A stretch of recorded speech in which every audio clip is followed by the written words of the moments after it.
Warning: this demonstration uses corrosive acids and produces toxic gases. This should be performed with gloves in a fume hood. Greetings, fellow nerds.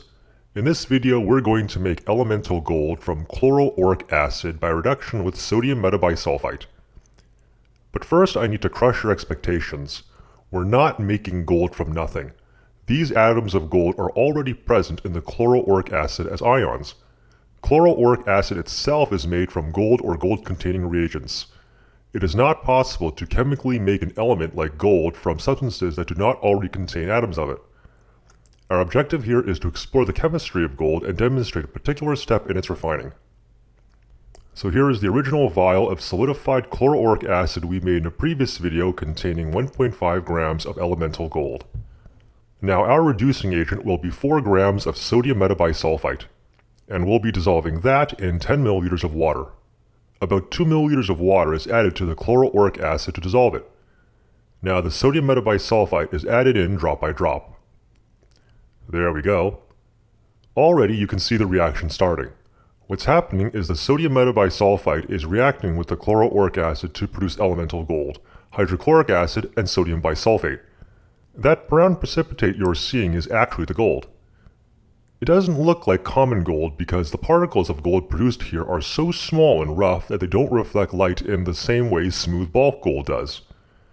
Okay, let me speed this up until all the sodium metabisulfite is added and all the gold has settled.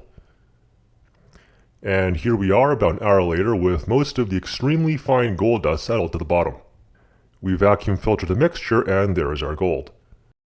We wash it a few times with water to ensure all the chemicals are gone and then let it dry.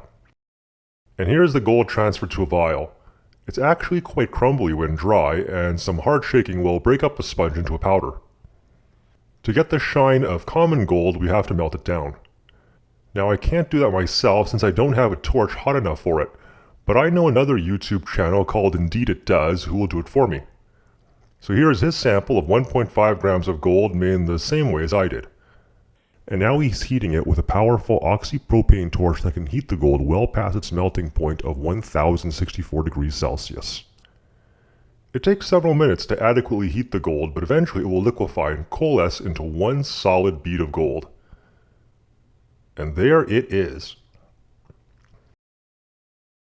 A cool way to make small nuggets of gold is to directly pour the molten gold into a tall container of water. As it falls and cools, it solidifies into tiny, shiny nuggets of gold. And here they are after drying. So there you have it. We have made elemental gold from chloroauric acid. Thanks for watching. And if you want to see more about the practical side of gold refining, check out the channel Indeed It Does. He's got a lot of videos about gold refining and just precious metal recovery in general. In this video, we'll look at the chemical resistance of gold. In this video, we're going to dissolve a gold coin in acid.